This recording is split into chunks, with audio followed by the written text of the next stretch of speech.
Oh no. Oh, sad.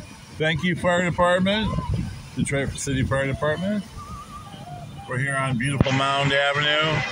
Mound Street, Mound. Heading north to Warren. And as you can see, the neighborhood is quickly emptying out of houses all around us still.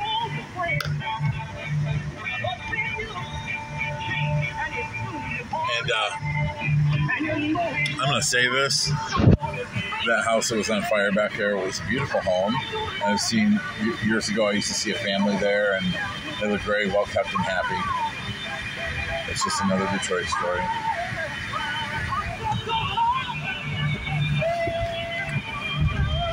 Ugh.